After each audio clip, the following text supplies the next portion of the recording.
छांदोग्य उपनिषद की छठी कक्षा प्रथम प्रपाठक के 8वें खंड का प्रसंग चल रहा था, जिसमें उद्गीत को जानने में कुशल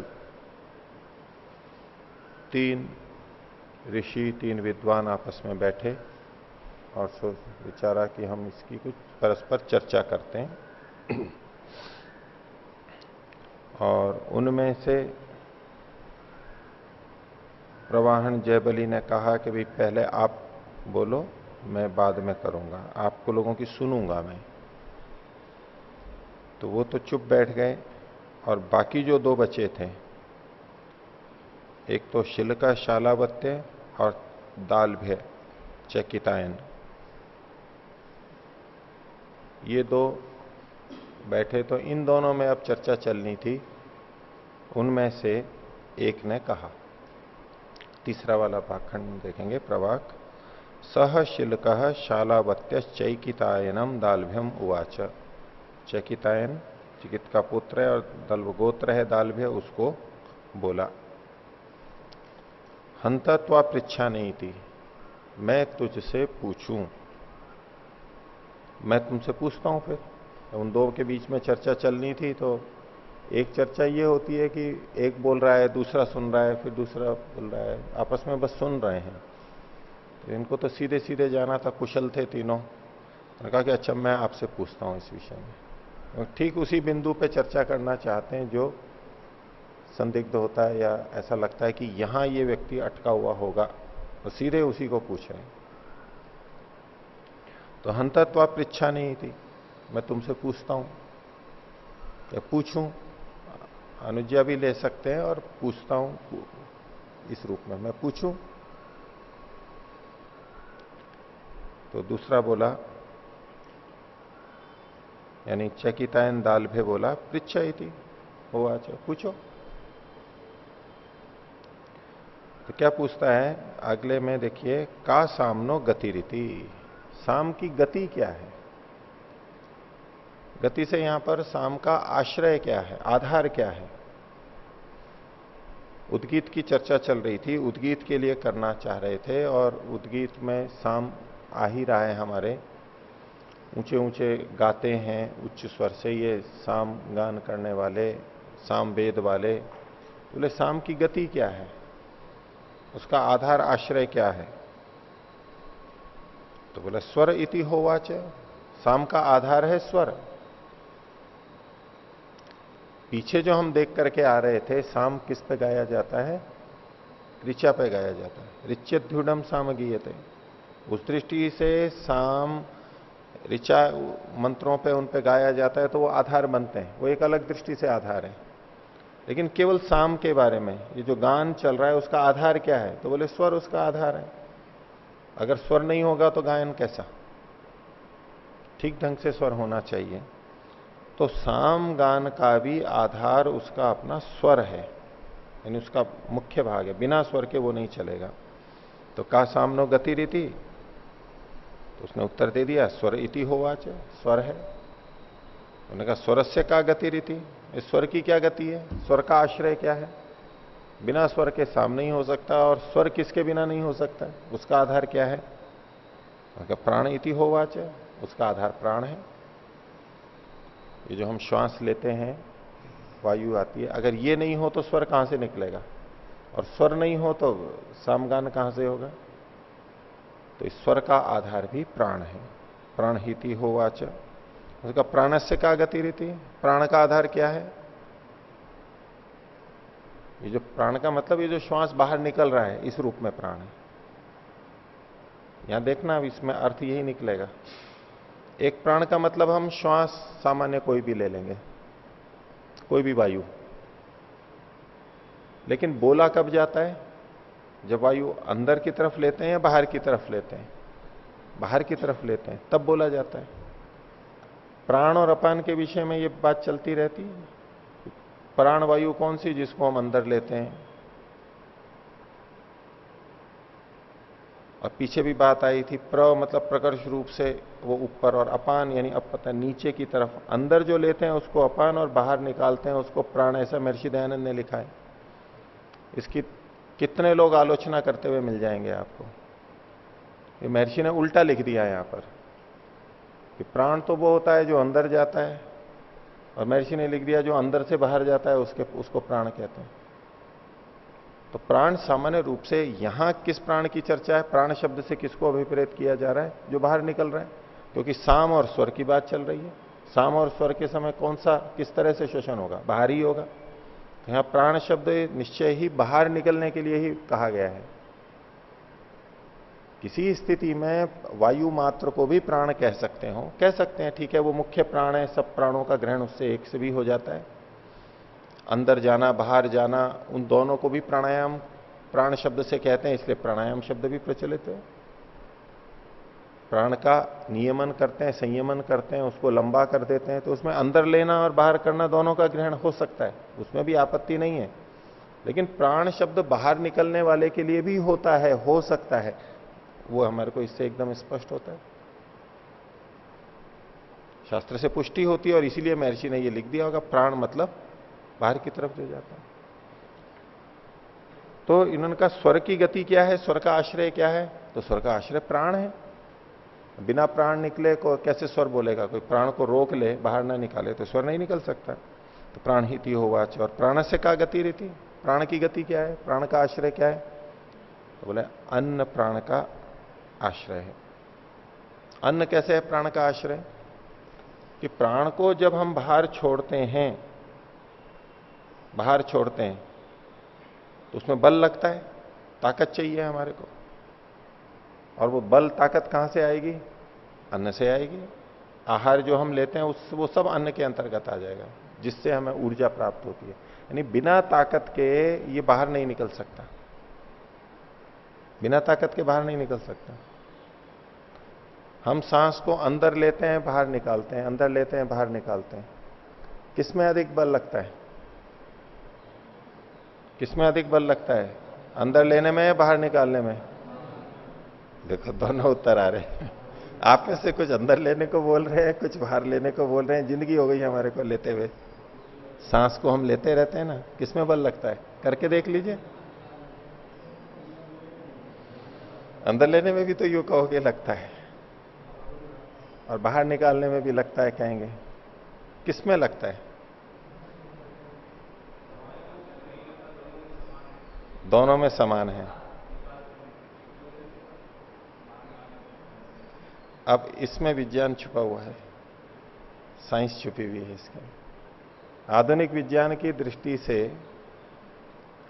सांस अंदर आना ये तो अपने आप होता है, सांस को बाहर ही फेंकते हैं हम। बीच में जो उरच्छदा पेशी होती है डायफ्राम, वो आप श्वसन क्रिया को आधुनिक ढंग से जो व्याख्या करते हैं, ये आधुनिक शरीर क्रिया विज्ञान में, फिजियोलॉजी में, तो श्वास को बाहर निकालना ही बलपूर्वक होता है, उसी में संकोच होता है। और अंदर लेने में तो वो डायफ्राम बस ढीला हो जाता है और वो सांस अंदर आ जाता है, वैक्यूम बन जाता है, वो अपने आप आ जाता है। जैसे फुटबॉल या ऐसी बॉल हो जिसको यूं दबाया जाए, तो दबाएंगे तो हवा बाहर निकलेगी। उसको आप यूं करिए, जो जैसे ड्रॉपर आदि होते हैं ना, जिसको दबाते हैं, तो यूं दबाते हैं तो हवा बाहर निकलती है, और छोड़ देते हैं तो अपने आप आ जाती है, वो अपने आप आती है वो। ऐसे ही ये भी है हमारा फेफड़े, जब सांस को बाहर निकाल दिया, अंदर का दाब कम हो गया, बाहर का दाब अधिक है, तो वो अपने आप अंदर जाता है, अपने आप अंदर जाता है। यानी सांस को बाहर निकालना सक्रिय क्रिया है, उसमें बल लगता है। हाँ, बाहर निकालने में भी तेज लगे, और अंदर सामान्यतः जितना चला गया है, बाहर से दाब हो गया, अब हम और लेना चाहते हैं, अब बल लगेगा। ये ठीक है, जो आप महसूस करते हैं कि मैं अंदर लेते हैं, इसमें भी बल लगता है जब हम ज्यादा भरते हैं तो। लेकिन जैसे ही बाहर निकालते हैं, अब छोड़ दो, वो अपने आप जाएगा, अब भर जाएगा, बराबर होने तक कुछ बल नहीं लगाना है। कपालभाति करते हैं, उसमें अंदर लेते हैं बाहर छोड़ते हैं, और अंदर कैसे जाता है, अपने हो जाता है। तो जो आपको अनुभव हो रहा है अंदर लेने में बल लगना, वो जितना सामान्य हो गया, पूरा भर गया, अब और ज्यादा लेना है। जैसे फुटबॉल में सामान्य हवा भरी हुई है, अब और भरेंगे तब तो बल लगाना पड़ेगा। अधिक दाब लेना है तब तो बल लगाना पड़ेगा बाहर के दाब से। जहां तक दाब बराबर हुआ, समान हुआ, वहां तक कुछ भी नहीं करना है, बस बाहर फेंका तो अपने आप जाएगा। तो बाहर निकालने के अंदर उसमें बल लगता है।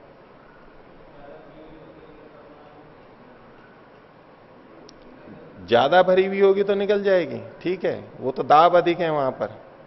अंदर जब हमने यूं करके दाब दाब बाहर ज्यादा दाब लगा लिया तो अधिक दाब से तो कम दाब को सामान्य चले ही जाएगी। अंदर से जब हम सामान्यतया जो निकालना है, हमारी सक्रियता क्या होती है, देखो सांस बाहर निकालते हैं, पेट की मांसपेशियां अंदर जाएंगी, दबाव आएगा, उरच्छदा पेशी ऊपर होगी, उससे दबाव बनेगा, वो फेफड़े सुकड़ेंगे, यूं जैसे भींचते हैं किसी को, ऐसे वो भिचेंगे, भिचेंगे तो हवा बाहर निकलेगी, ये सक्रिय है।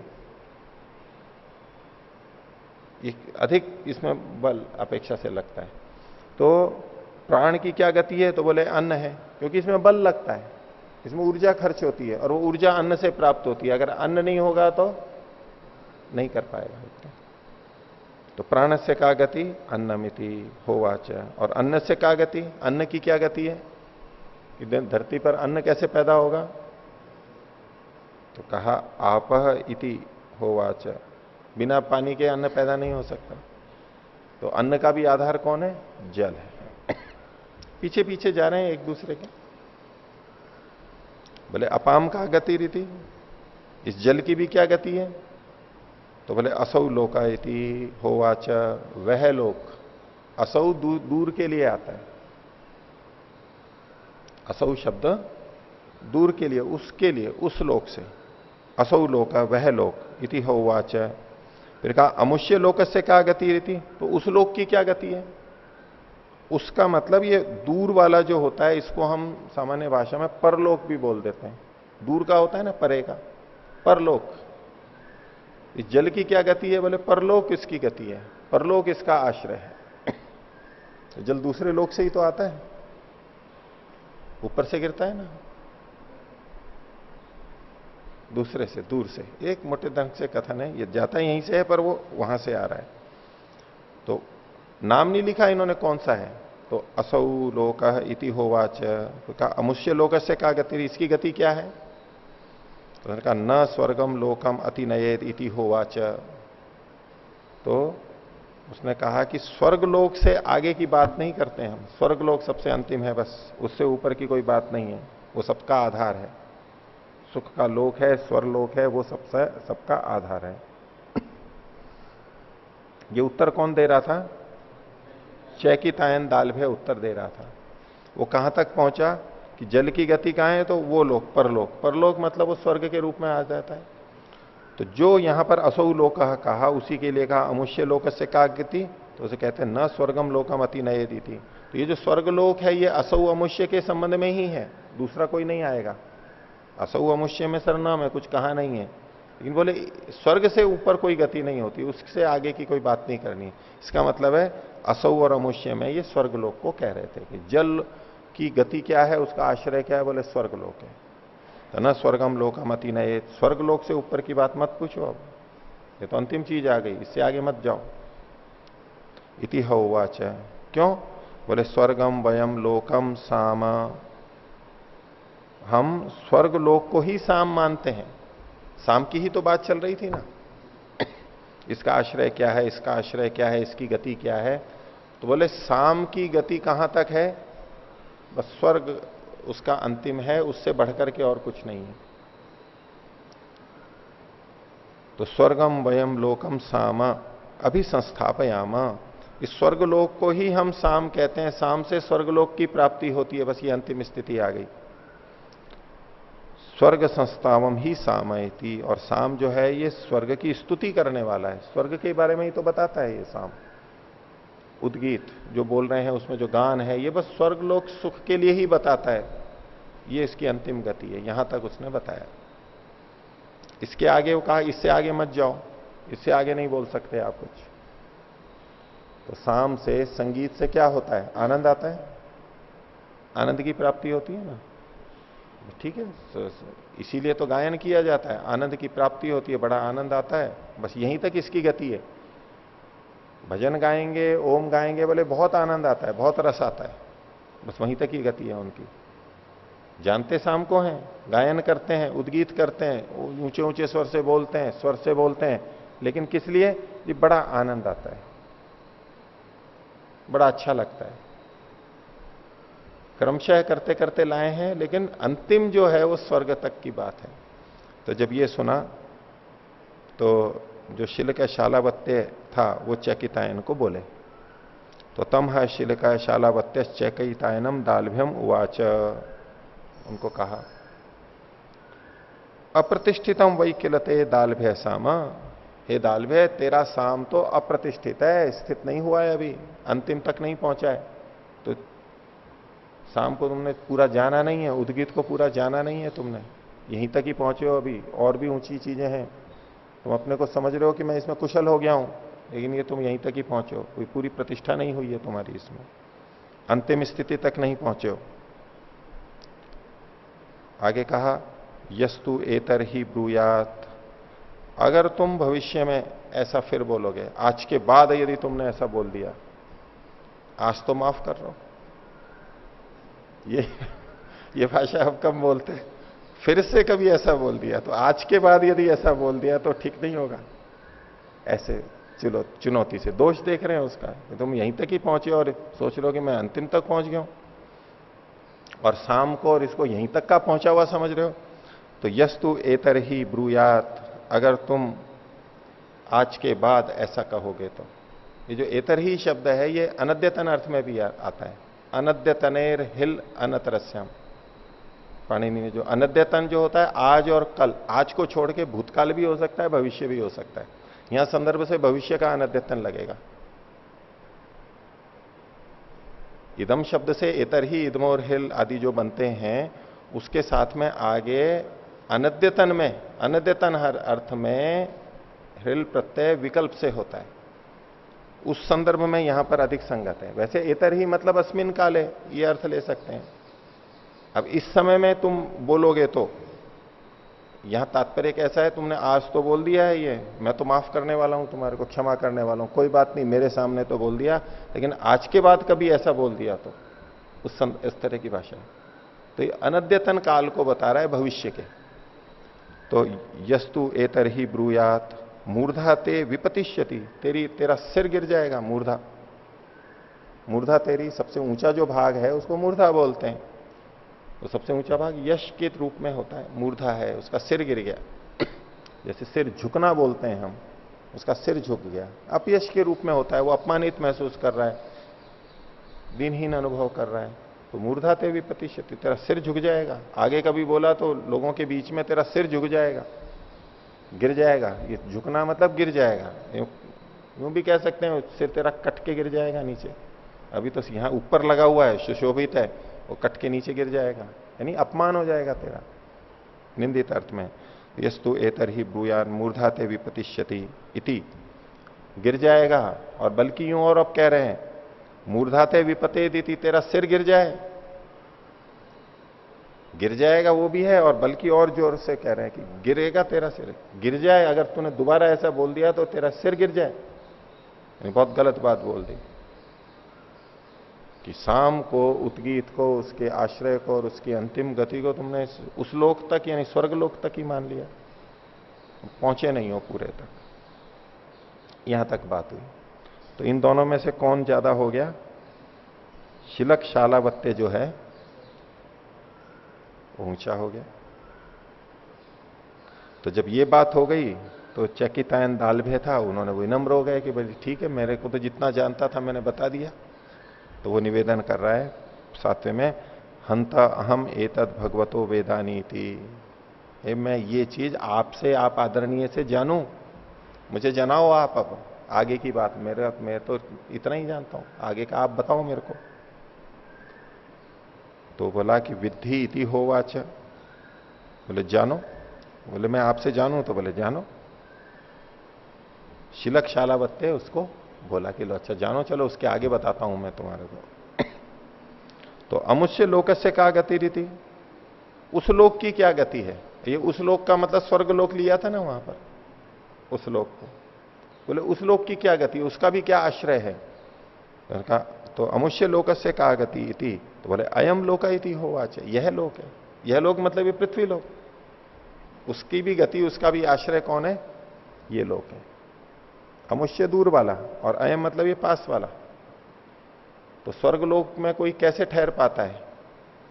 इस लोक में यदि अच्छे कर्म करता है तो उस लोक में, स्वर्ग लोक में ठहर पाता है। तो उसका आधार कौन है? यही है, उस लोक का आधार यही है।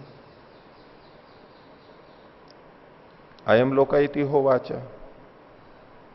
अब कुछ लोग स्वर्ग के लिए लगे रहते हैं, कुछ लोग इस लोक के लिए लगे रहते हैं। उन दोनों में संघर्ष चलता है, बातचीत चलती है।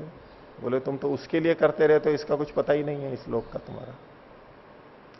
दूसरे कहते हैं स्वर्ग वहां मिलेगा, जो मिलेगा हम तो इसी धरती को स्वर्ग बना देंगे, वहां तो पता नहीं स्वर्ग लोक होगा नहीं होगा, मिलेगा या नहीं मिलेगा, हम तो इसी धरती को स्वर्ग बना देंगे। तो दोनों में से कौन बड़ा? दोनों में से कौन बड़ा? वहां जाकर के सुख को प्राप्त करने वाला स्वर्ग लोक को, इस लोक को तो स्वर्ग बना नहीं सका, उस लोक को स्वर्ग बना रहा है जो। और दूसरे ने कहा मैं तो यहीं स्वर्ग बना दूंगा। कौन बड़ा? जो इसी को स्वर्ग बना दे। लोकमान्य तिलक की या किसकी सूक्ति है ऐसी कि मैं नरक में भी अच्छी पुस्तकों का स्वागत करूंगा, क्योंकि जहां अच्छी पुस्तकें होंगी वहां स्वर्ग वैसे ही बन जाएगा। उनको स्वाध्याय का, अच्छी पुस्तकों का शौक था। वो श्रवण करेंगे तो मनन चलेगा, अच्छा श्रवण करेंगे। श्रोत्र की प्रतिष्ठा क्या बताई थी? मन। अच्छा सुनेंगे, पढ़ेंगे शब्दों को, शब्द प्रमाण को, तो उससे ऐसी स्थिति बनेगी। तो उस लोक की क्या प्रतिष्ठा है? बोले ये लोक है। अस्य लोकस्य का गति रीति है? बोले इस लोक की क्या गति है, आगे बताओ। तो बोले न प्रतिष्ठाम लोकम अति नयेदिति होवाच, इसकी भी सीमा आ गई। उसने उस लोक की बात की थी, उसने एक आगे इस लोक को बोल दिया। बोले इससे परे हम किसी लोक की चर्चा नहीं करते हैं, इससे आगे की बात मत पूछो, यहीं तक है बस। तो उद्गीत की, शाम की उपासना करेंगे, उससे क्या होने वाला है? ये लोक अच्छा हो जाएगा। तो न प्रतिष्ठाम लोकम अति नयेदिति होवाच, इससे आगे की बात नहीं करो। तो बोले प्रतिष्ठाम वयम लोकम साम अभिसंस्थापयाम, हम लोग तो इस प्रतिष्ठा को, लोक को, जिस पे सब जने प्रतिष्ठित हैं, इसी को ही साम से संस्थापित करते हैं। साम के द्वारा यहीं पर ही सब कुछ अच्छा होता है, हम इतना ही करते हैं, यही सबसे बढ़ करके। तो क्रम है, पहले जो स्वर्ग लोक को मानता था और इस लोक को मानता था, तो दोनों में से इस लोक को मानने वाला बड़ा माना गया है। जो केवल परलोक के लिए लगे रहते हैं और इधर का कुछ पता नहीं होता है, वो अधिक अंधकार में जाते हैं। जो यहां कम से कम इस जीवन को अच्छा कर लेते हैं, वो उनसे अच्छे हैं। तो प्रतिष्ठाम वयम लोकम साम अभिसंस्थापयाम, प्रतिष्ठा संस्थावम ही सामयति, ये साम है, ये प्रतिष्ठा की ही स्तुति करता है। इस धरती पर अच्छी तरह से रह लें, इसको आधार बना लें, ये ही ठीक है। तो ये सबका आश्रय है और साम इसी के लिए ही तो कह रहा है, साम से हम यहीं तो अच्छे रहेंगे। साम गान करेंगे, एक तो उधर प्राप्त करेंगे परलोक में, एक यहां करेंगे तो इससे ध्वनि तरंगें निकलती हैं, इससे मन में शांति होती है, दिमाग शांत होता है, अच्छा जीवन रहता है, किरणें निकलती हैं, तरंगें निकलती हैं, इत्यादि इत्यादि। यहां बहुत अच्छा हो, यहां बहुत अच्छा है, बस इतने तक ही सीमित रहते हैं। वो तरह तरह के प्रयोग करते रहते हैं। ओम की ध्वनि से ये हो गया, ओम की ध्वनि से ये हो गया, ये अच्छा हो गया, ये हार्मोन निकलने लग गया, ये अल्फा बीटा गामा थीटा, ये किरणें निकलने लग गई, शांति हो गई। यहीं पर ही रहते हैं बस, जैसे यही ओम का, साम का अंतिम लक्ष्य हो, यहीं तक रह जाते हैं। इन दोनों की बात हो गई। अब वो जो प्रवाहन जयबली था, वो जो शुरू में चुप था, बोले कि पहले आप लोग बोल लो, आपको जो करना है कर लो। वो अब बोलते हैं।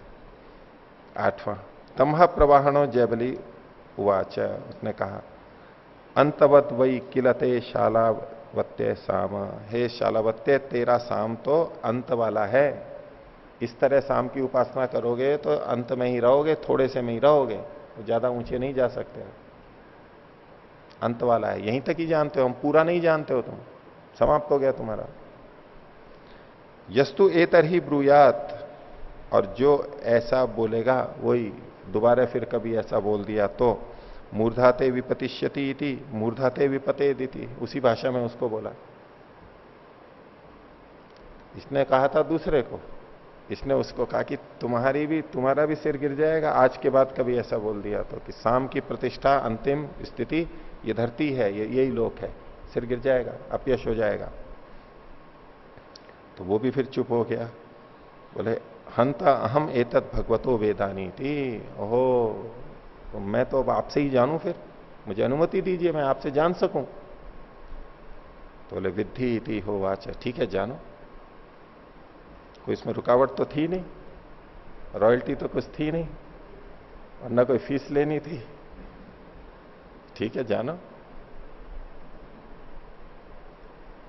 अब वो आगे बोलता है, प्रवाहन जय बली बोलता है, अस्य लोकस्य का गति रीति। तो पूछा अच्छा इस लोक की क्या गति है, वहां ही अटक गए थे, तो बोले इस लोक की क्या गति है, इसका भी आश्रय क्या है।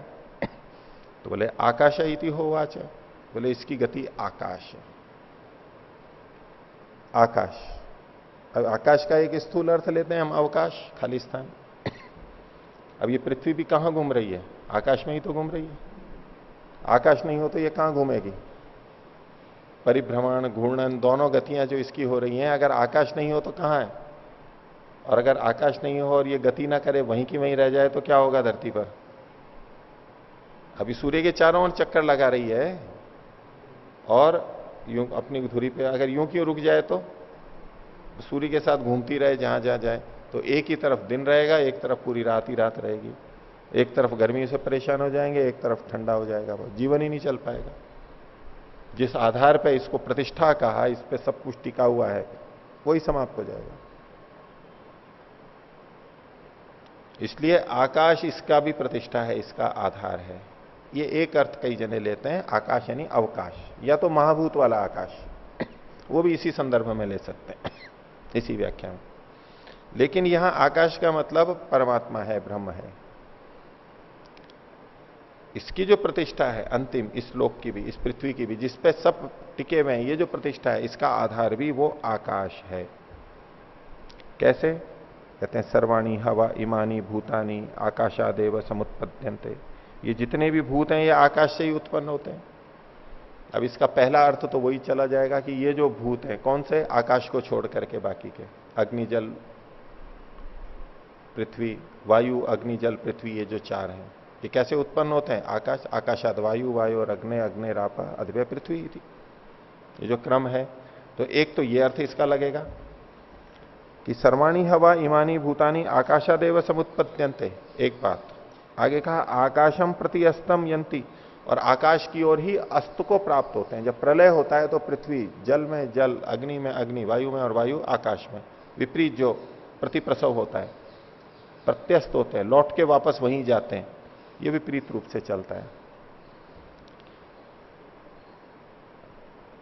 तो आकाशम प्रति अस्तम यंती, आकाशो ही एव एभ्यो ज्यायान, आकाश इनसे बड़ा है, आकाश परायणम, आकाश इनकी अंतिम गति है, सबसे श्रेष्ठ है, ऊंची स्थिति है।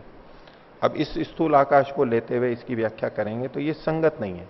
परायण मतलब परम गति है, ये इनकी अंतिम आश्रय है इन सबका, सब लोगों का। वेदांत दर्शन में भी आगे हम जब देखेंगे वहां बहुत से शब्दों पे चर्चा आती है कि ये शब्द किसका वाचक है। प्रारंभ में यही मीमांसा चलती है वहां पर, वहां आकाश शब्द का भी वर्णन आता है कि ये आकाश शब्द किसका वाचक है। तो कहा आकाश शब्द ब्रह्म का वाचक है, परमात्मा का वाचक है। कहीं आकाश शब्द भूताकाश का वाचक है, कहीं आकाश शब्द अवकाश का, रिक्त स्थान का वाचक है, और कहीं परमात्मा का भी वाचक है। वह निर्णय कैसे करते हैं कि ये आकाश मतलब भूताकाश लें या ब्रह्म परमात्मा लें, किसको हम लें, यही विवेचना होती है। यही उसको मीमांसा के रूप में भी कहा जाता है। उत्तर मीमांसा का भाग है वो, मीमांसा के रूप में ही समझा जाता है, विवेचना की जाती है, क्योंकि संदिग्ध स्थिति है, निर्णय कैसे करें। केवल शब्द को देख के कि हमारे को जो आकाश परिचित है हम वो कोई सा भी अर्थ ले लेंगे, ये नहीं चलेगा। तो अब ये भी हमारे लिए विचारणीय है कि यहां आकाश शब्द से क्या ग्रहण करें।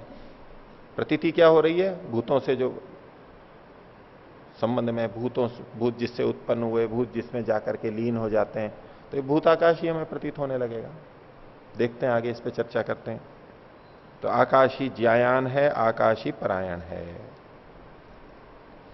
आगे कहा स एष परोवरीयान उद्गीत, ये बढ़ के सबसे बड़ा, यानी और जो दो हैं और जितने भी हैं उनकी तुलना में ये परोवरीय उद्गीत है, औरों से श्रेष्ठ है, श्रेष्ठतर है।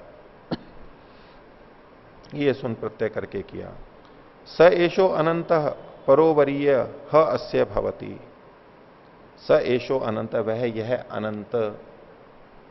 पीछे वाले जो कहे थे उसने भूलोक का कहा था, इस लोक का तो बोला ये तो अंत है, यहां ये अनंत है। उद्गीत का, साम का जो ये कथन किया आकाश, ये अनंत है।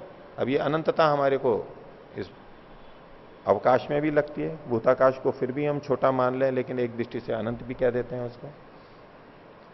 तो स एषो अनंत परोवरीय, और ये बहुत बड़ा है, आर पार सबसे बड़ा, सब तरह से बड़ा है। ये ह अस्य भवति, इसका हो जाता है। किसका?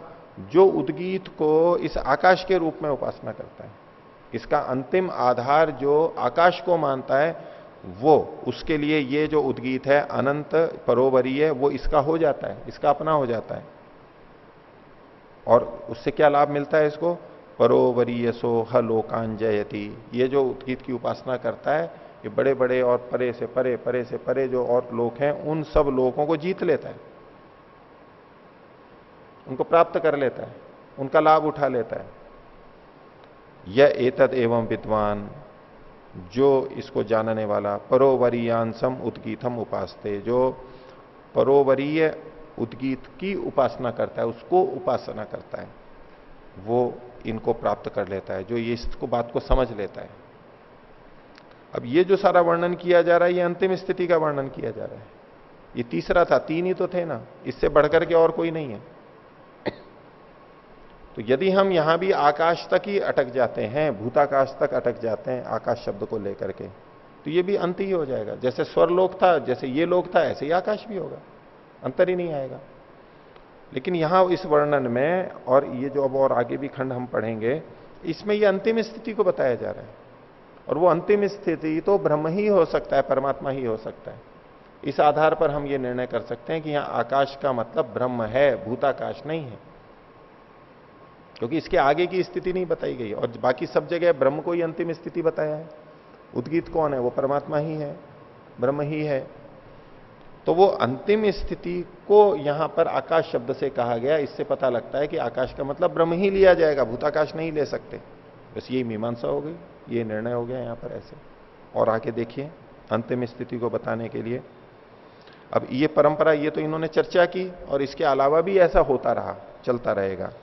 तो तम हईतम अति धनवा शौनक, ये शौनक के, शुनक के पुत्र शौनक थे, अति धनवा नाम के कोई व्यक्ति, उन्होंने उदर शांडिल्याय उक्तवा उवाच, उदर शांडिल्य के लिए भी इसी बात को कहा, उपदेश दे करके ये बात रखी थी। उसको भी यही सारी बातें समझाई कि अंतिम ये चीज है। कथा को कथा के अंतर्गत, वो उसको सुना रहा है, वो उसकी कथा सुना रहा है पीछे, और हमारे को वो सुनाई जा रही है।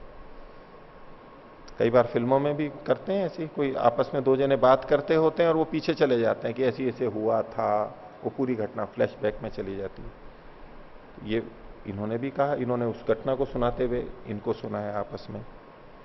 आगे कहा यावत्ते एनम प्रजायाम उद्गीतम वेदिष्यन्ते, यावत्ते, जब तक तेरे, प्रजायाम, प्रजाओं में, तेरी जो संतानें हैं उसमें,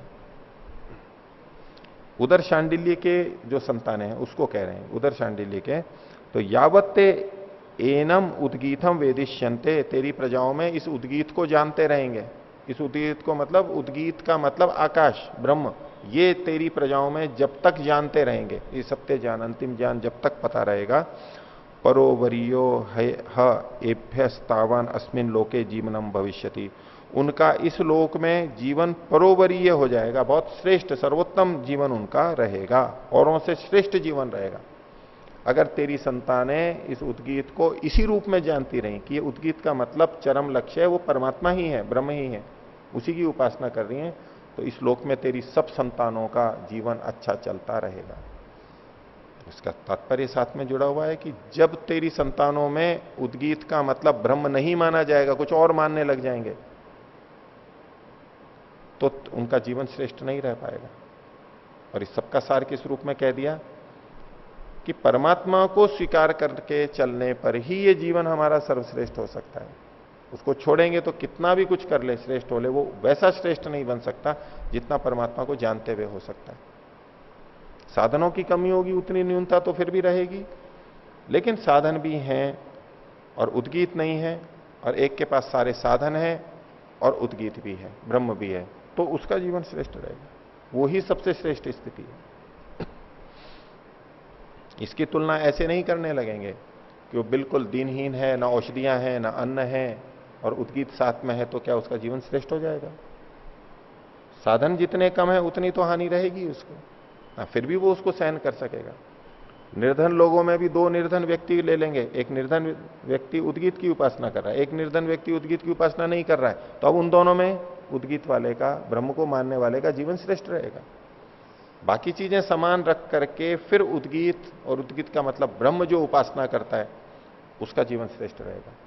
जो उद्गीत का मतलब स्वर्ग ही लेके चलते हैं या इस धरती को ही लेके चलते हैं, उनकी अपेक्षा इसका जीवन श्रेष्ठ रहेगा। ये इनका तात्पर्य है कथा का। और आगे देखिए कि इस जीवन में ही श्रेष्ठ नहीं होगा, यही लोक में ही श्रेष्ठ नहीं होगा।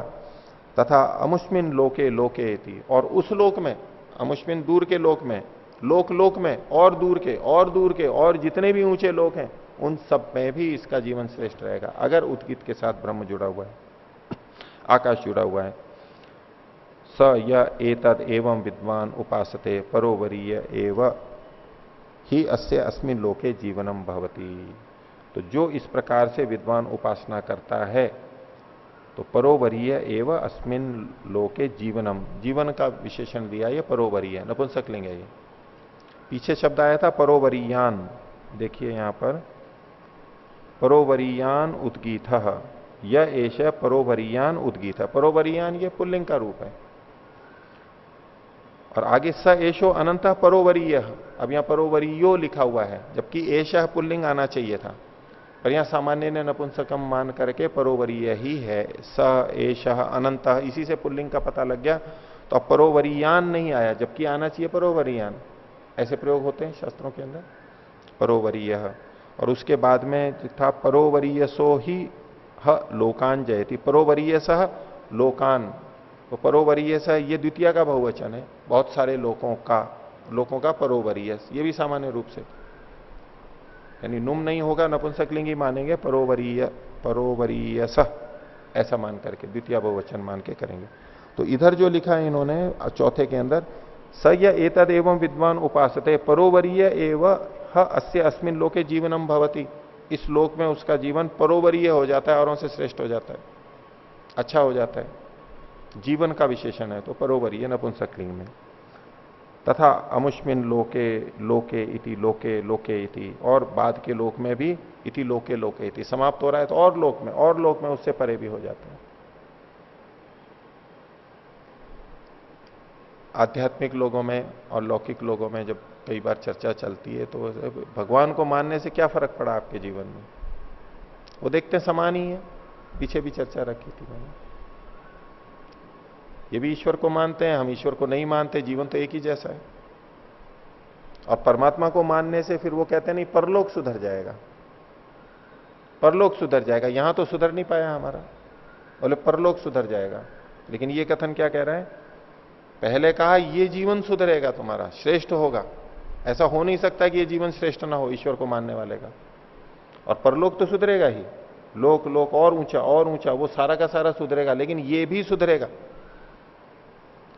आध्यात्मिक व्यक्ति कई बार जब यहां कुछ नहीं होता है और वो अध्यात्म को ढंग से ले नहीं रहे होते हैं, तो सोचते हैं कि यहां तो हो नहीं रहा है, उत्तर भी नहीं दे सकते, उससे तो नास्तिकों का जीवन अच्छा श्रेष्ठ दिखाई देता है।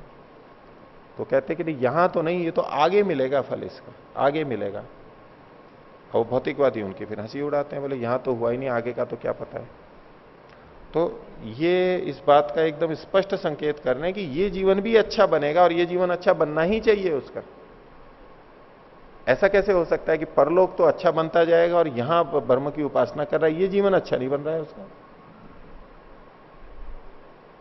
तो ये तो हमारे को शास्त्र से भी पुष्टि होती है और ये इस बात को समझते थे पूरा पूरा कि ब्रह्म के को जानने पर, उद्गीत की उपासना करने पर ब्रह्म के रूप में ये जीवन सुधरना ही चाहिए। कसौटी भी है हमारे लिए। ये जीवन नहीं सुधर रहा है, यहां दुख है, परेशानी है, इसका मतलब है कहीं दिक्कत है, उपासना ठीक नहीं चल रही है, समस्या है, हम समझ नहीं पाए उपासना को। ये उपासना जो चली आ रही है वो तो इस जीवन में भी करेगी। देखो कितनी जगह कहा, कई जगह यहां पर कहा, इस लोक को जीत लेता है, उस और लोगों को जीत लेता है, इस लोक में जीवन अच्छा होता है, उस आगे के लोकों में होता है, तो इस लोक को तो साथ में लेके ही चल रहे हैं।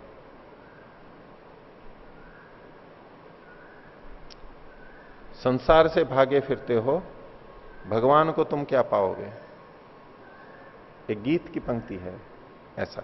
क्योंकि आध्यात्मिक लोग संसार से भागे फिरते हैं, त्याग कर देते हैं ना सबका, ये भी नहीं वो भी नहीं, सब चीज छोड़ते हैं। तो यू ही कहते हैं तो संसार से भागे फिरते हो, संसार से भागे फिरते हो, भगवान को तुम क्या पाओगे। जिस भगवान ने ये संसार बनाया इसी से भागे फिरते हो, तो उसको बनाने वाले को क्या पाओगे।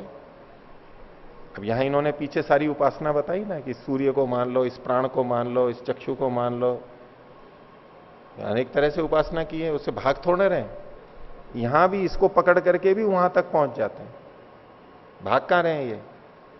लेकिन आजकल जो चल जाता है, चल रहा है बहुत सारा अध्यात्म, उसमें भागना ही भागना रहता है, हर चीज से भागना है, क्योंकि त्याग तपस्या के बिना अध्यात्म नहीं होता है। वो गलत ढंग से प्रस्तुत कर देते हैं।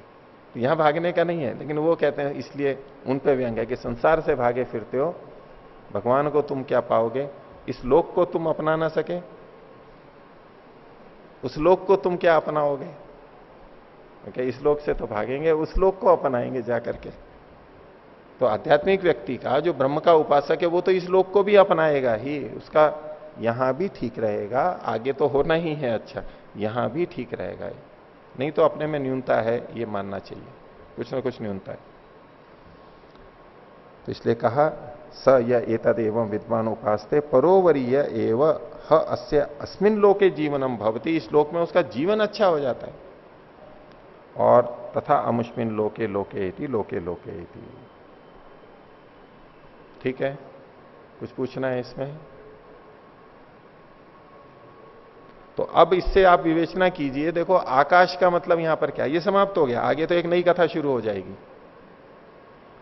ये समाप्त हो गया। तो उपनिषद ब्रह्म का ग्रंथ है, ब्रह्म के बारे में बोल रहा है और आकाश की चर्चा करके छोड़ गया, ये भूताकाश की चर्चा करके छोड़ गया। और भूताकाश को ही उद्गीत के रूप में करेंगे तो ये जीवन भी अच्छा हो जाएगा और परलोक भी सुधर जाएगा। ये जो फलश्रुति है, जो इसकी प्रशंसा की गई है, वो भूताकाश में तो हो ही नहीं सकती है। इसलिए यहां आकाश का मतलब परमात्मा ही लिया जाएगा, ब्रह्म ही लिया जाएगा। इससे आगे कुछ वर्णन नहीं है, अंतिम हो गया है बस ये इन तीनों के अंदर। और दोनों ने भी और कुछ ने नहीं, किसी ने नहीं पूछा, इस पे प्रश्न नहीं जाएगा कि इस आकाश की प्रतिष्ठा क्या है, इस आकाश का आधार क्या है, ये नहीं पूछा जाएगा। ये प्रसंग आता है आगे भी, आगे आएगा। वहां वो कहते हैं कि ये अति प्रश्न कर रहे हो तुम, याज्ञवल्क्य के वाले प्रसंग में भी आते हैं। अगर ये पूछे कि अच्छा उस ब्रह्म की आकाश की प्रतिष्ठा क्या है, क्रम में पूछते जाते हैं पूछते जाते हैं, इसको भगवान ने बनाया, इसको भगवान ने बनाया, भगवान को किसने बनाया। बच्चे एकदम प्रश्न कर देते हैं, आखिर उसको किसने बनाया, उसको भी तो किसी ने बनाया होगा, उसका भी तो कोई आश्रय होगा। तब वो वहां कहते हैं कि ये अति प्रश्न है, क्योंकि उसकी कोई प्रतिष्ठा नहीं है, उसका कोई आधार नहीं है, वो स्वयं अपने आप में आश्रित है, वो सबका आधार है। वहां प्रश्न नहीं जाता, ये अति प्रश्न है। वहां भी कहा कि अति प्रश्न करोगे तो मूर्धा गिर जाएगी तुम्हारी। यहां तो उत्तर नहीं दिया था तो क्या मूर्धा ते प्रतिष्ठति, वहां कहेंगे इससे आगे प्रश्न करोगे तो मूर्धा गिर जाएगी। पर यहां कोई चर्चा नहीं की है इन्होंने, ये अंतिम स्थिति बताई। इसलिए आकाश का मतलब ब्रह्म ही लिया जाएगा। ये विवेचना हो गई, इसकी मीमांसा हो गई। ठीक है, कुछ पूछना है, अगली कथा प्रारंभ करें। बोलिए। ओम आचार्य जी 300 330 23।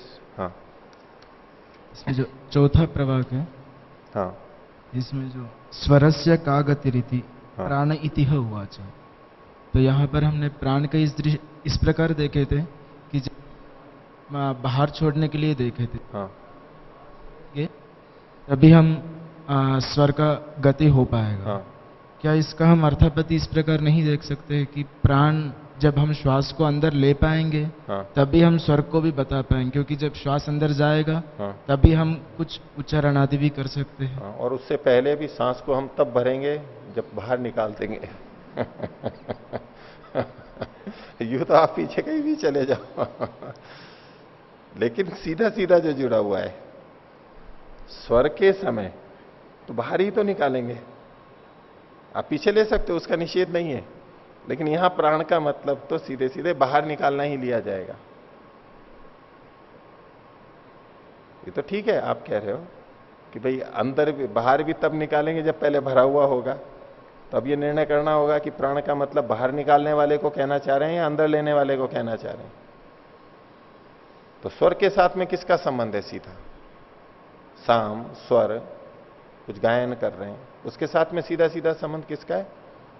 बाहर छोड़ने का। वो प्राण का मतलब गति करते हुए।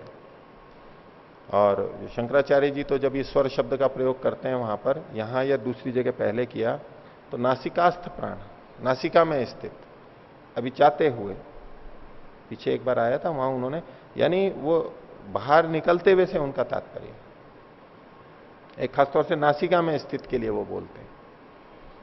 तो गान के अंदर बहुत सारा नाक से भी निकलता है, मुंह से भी निकलता है, ऐसे बहुत सारा हम बोलते हैं, ध्वनि अलग अलग निकालते हैं। तो मेरी समझ से तो बाहर निकालने वाला ही अधिक है। और प्रकर्ष रूप से वो ऊपर ही है हमारे यहां, तो अप तो नीचे वाला ही होता है। और बोलिए।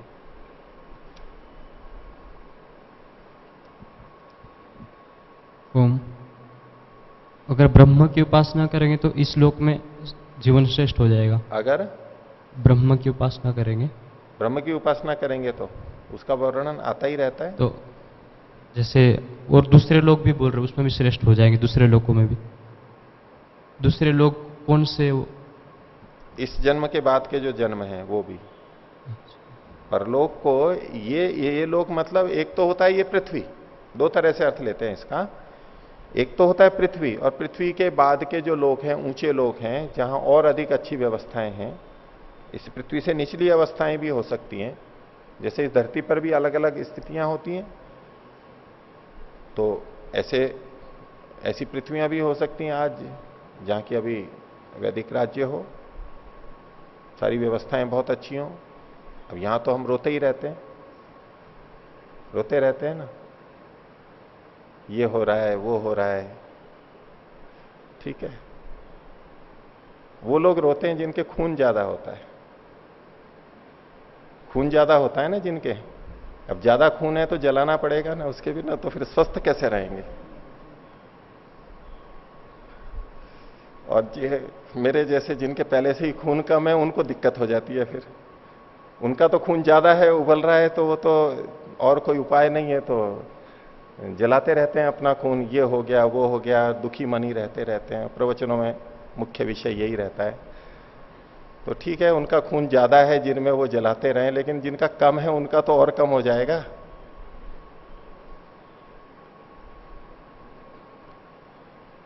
तो इसको इस लोक से भी हम देखेंगे और परलोक से भी देखेंगे, दोनों तरह से हम देखेंगे।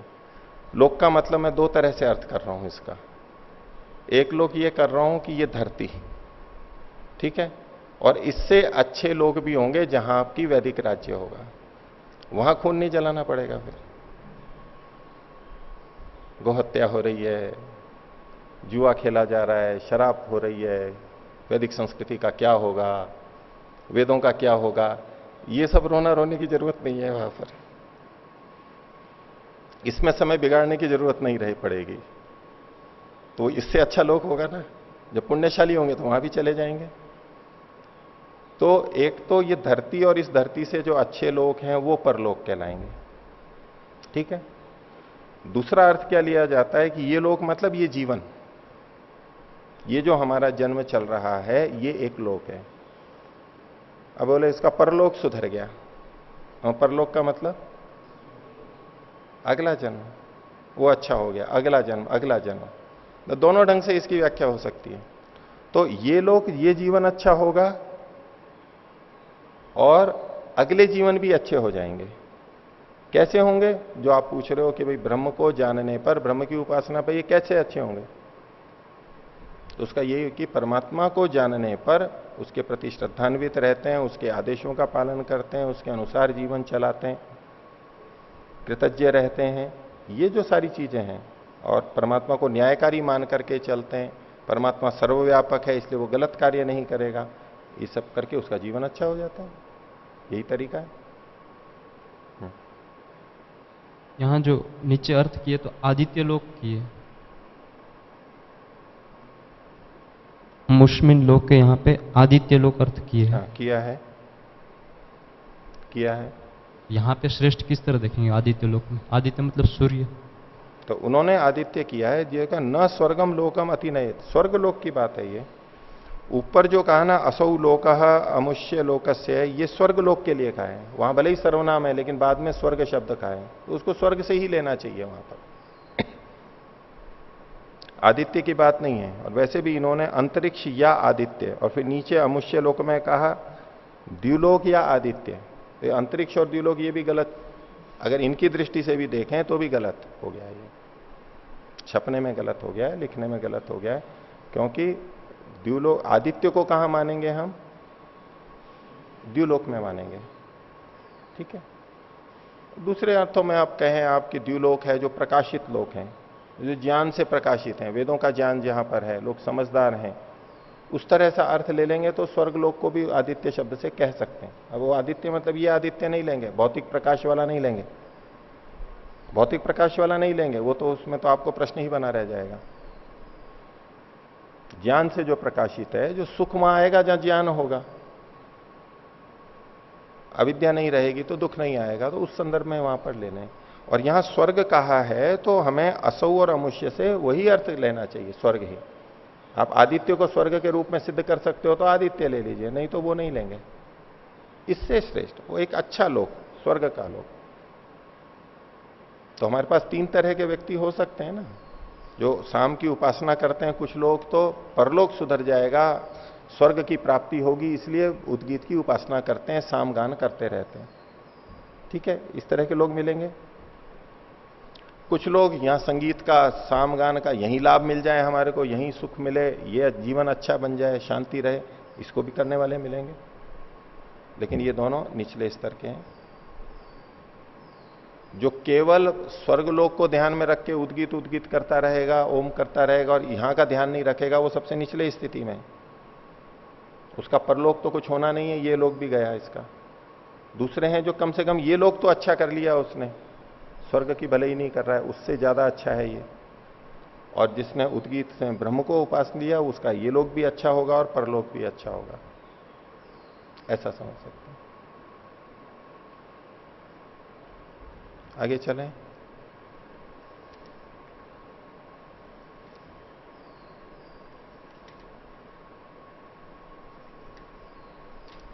तो आगे एक कथा शुरू कर रहे हैं, ये 10वां खंड है। कुशस्ती चक्रायण नाम के कोई साधु हुए, संत हुए, उनके बारे में चर्चा कर रहे हैं। तो मचति हतेषु कुरुषु आटिक्या सह जायया उशस्तिर चाक्रायण इभ्य ग्रामे प्रद्राणक उवास। अचटी का मतलब बिजली या ओलों से जो हानि हुई है, ऐसा हत जो है, खेत नष्ट हो गए, फसल चौपट हो गई है जिससे, ऐसी, तो यानी दुर्भिक्ष हो गया, अतिवृष्टि हो गई या हानि हो गई। तो ऐसे में यानी जहां खाने पीने का नहीं था, ऐसे कुरु क्षेत्रों के अंदर अटन करते हुए, और उसकी आटिक्या नाम की पत्नी थी, उसके साथ में चक्रायण एक हाथियों को महावतों के गांव में इभ्यग्राम में दीनहीन अवस्था में पहुंचा, वहां रहता था और रहते हुए उन्होंने फिर उसको दूसरे को कहा। एक महावत था, यहां चित्र भी दे रखा है, हाथी देखो सजा हुआ है, इनके पास तो अन्न है, यानी ये उशस्ती चक्रायण के पास में खाने को नहीं था। तो सहेभ्य कुलमाशान खादंतम विभिक्षे, तो वो जो महावत था वो कुलमाश खा रहा था। और कुलमाश एक धान्य विशेष उड़द जैसा कुछ होता है उसके लिए, और कुलमाश उसको भी बोलते हैं जिसको अन्नों को हम उबाल लेते हैं, जैसे कि चने उबले हुए मिलते हैं आजकल प्रचलित में है ना, चने उबले हुए चने खाते हैं उसमें कुछ और डाल के, उसके रूप में भी कह सकते हैं। ऐसे गेहूं को भी कर लेते हैं, बाकड़ी के रूप में गेहूं को भी खाते हैं ना, उबाल करके, बिना पिसे हुए उसको उबाल लेते हैं और उबाल करके भी उसको खाते हैं, ऐसा बस उबाल लेते हैं और खा लेते हैं ऐसा। तो वो उसको खा रहा था, तो इसने उशस्ती चक्रायण ने उससे भिक्षा मांगी कि भाई मेरे को भी दो कुछ। ततम होवाच न इतो अन्य विद्यन्ते यच्च ये मा इमे उपनिहिता इति। तो वो महावत बोला कि मेरे पास बस जो ये खा रहा हूं मैं, जो मेरे पास में सामने रखे हैं बस यही है, इसके अतिरिक्त कुछ नहीं है। उसका तात्पर्य यह था कि मैं आपको दे नहीं सकता हूं, ये जो मैं खा रहा हूं ये तो झूठे हैं मेरे। जैसे हम कुछ भी होता है हम उसी में से लेके खाते रहते हैं अपना, तो वो सारा झूठा ही माना जाता है, तो ये तो झूठा है, इसके अतिरिक्त तो मेरे पास है नहीं, यानी मैं आपको दे नहीं सकता हूं। सीधे सीधे तो ये नहीं कह रहे कि मैं आपको भिक्षा नहीं दूंगा, वो खुद ही सामने वाला मना कर देगा, जी मेरे पास तो इसके अलावा कुछ है ही नहीं। तो अगला कहेगा चलो ठीक है, नहीं है तो कोई बात नहीं, ये झूठे हैं। पर ये तो जी मैं रोटी जो खा रहा हूं बस यही है, मेरी थाली में रखी हुई है, इसका मतलब ये है कि भाई मैं आपको देना तो चाहता हूं लेकिन दे नहीं सकता, क्योंकि झूठी है, आपको अच्छा नहीं लगेगा। भिक्षा का सीधे सीधे मना नहीं कर रहा है इच्छा के रूप में, लेकिन असमर्थता बता रहा है, आपको ठीक नहीं होगा इसलिए मैं नहीं दे सकता हूं। तो उसको उशस्ती चक्रायण कहता है कि आप तो मेरे को इसी में से दे दो, एतेषाम में देही इति होवाच, इनका ही दे दो आप मेरे को, इन्हीं की भिक्षा कर दो, इसी में से कुछ दे दो मेरे को। तो तान अस्मयी प्रददौ, तो उसने उसको दे दिया। अब झूठा भी दे दिया, जब सामने वाला स्वीकार कर रहा है कि ठीक है मेरे को झूठा दे दो, तो दे दिया उसको, इसमें क्या आपत्ति है। वैसे नहीं देना चाहिए, उच्छिष्ट नहीं देना चाहिए, लेकिन वो भूखा है और कोई उपाय नहीं है तो ठीक है, मरने की अपेक्षा तो झूठा खाना ही ठीक है। झूठा खाने से हमेशा रोग थोड़ा ना आ जाते हैं, हमारा रोग प्रतिरोधक तंत्र भी तो होता है, वो रोक लेता है उसको, लेकिन हाँ संभावना तो बढ़ जाती है झूठे खाने में रोगों की। तो उसने दे दिए। हंत अनुपानम इति, वो जो महावत था उसने कहा कि ये अनुपान भी लीजिए। अनुपान मतलब उसके पश्चात जो पिया जाता है, अनु माने पश्चात, पान बाद में पिया जाता है। तो चने खाएंगे तो चने खा करके ऊपर, या कुलमाश खाएंगे उसके ऊपर पानी पीते हैं, जैसे चने खा करके पानी पी लेते हैं ऊपर, सूखा सूखा खाया ऊपर पानी पी लिया। आयुर्वेद में भी अनुपान होता है, औषधि ली और औषधि के ऊपर, जैसे ये औषधि आप दूध के साथ लीजिए, ये पानी के साथ में लीजिए, ये शहद के साथ लीजिए, तो जो साथ में लेते हैं इसको अनुपान बोलते हैं आयुर्वेद में भी। साथ में कि काढ़े के साथ में लीजिए, क्वाथ के साथ में लीजिए, अनुपान बोलते हैं। तो बोले ये अनुपान ले लीजिए, इसके बाद में पीने की चीज। इति उच्छिष्टम वै में पीतम स्याद इति होवाच, तो उशस्ती चक्रायण ने कहा कि अगर मैं ये पानी ले लूंगा तो मैंने झूठा पी लिया, ये कहा जाएगा फिर, क्योंकि पानी भी झूठा था, वो खा रहा था और पानी भी झूठा था। ठीक है, आजकल एक बहुत चलता है ना, खाने के किस समय पानी पीना चाहिए, बीच में तो पीना नहीं चाहिए ना, मना करते हैं, आधुनिक अनुसंधान है, बीच में बिल्कुल नहीं पीना चाहिए, और बाद में भी नहीं पीना चाहिए, 1.5-2 घंटे बाद पीना चाहिए। अब ये जो महावत थे, ये उपनिषद काल के, ये महावत कुलमाश को खा रहे थे, अभी छोड़ा पूरा नहीं हुआ था खा रहे थे और पानी भी झूठा था, इसका क्या मतलब हुआ, बीच बीच में पानी पी रहे थे। और अनुपान का मतलब क्या होता है जी, जो बाद में पिया जाता है, तो बाद में भी पीते थे पानी, ये बाद में पीते थे ना, तो बीच में भी पी सकते हैं, बाद में भी पी सकते हैं। कब, यदि भोजन में सूखा हो, यदि भोजन तरल है, दाल है, कड़ी है, ये पतली चीजें हैं, तो पीने की आवश्यकता नहीं है। कुल मिलाकर के 1 भाग तरल हो, 2 भाग ठोस हो, इतना हो जाना चाहिए पचने के लिए। अब सूखे चने खा रहे हैं तो बीच में पानी पीना ही पड़ेगा, सूखी रोटी खा रहे हैं, सूखी सब्जी खा रहे हैं तो पानी छाछ जो भी है वो पीना ही पड़ेगा, बाद में भी पीना होगा। लेकिन अगर तरल भोजन कर रहे हैं अब उसमें बीच में पानी पीना, उसकी कोई आवश्यकता नहीं है। तो जहां आवश्यक है वहां लेना है, नहीं तो नहीं लेना है।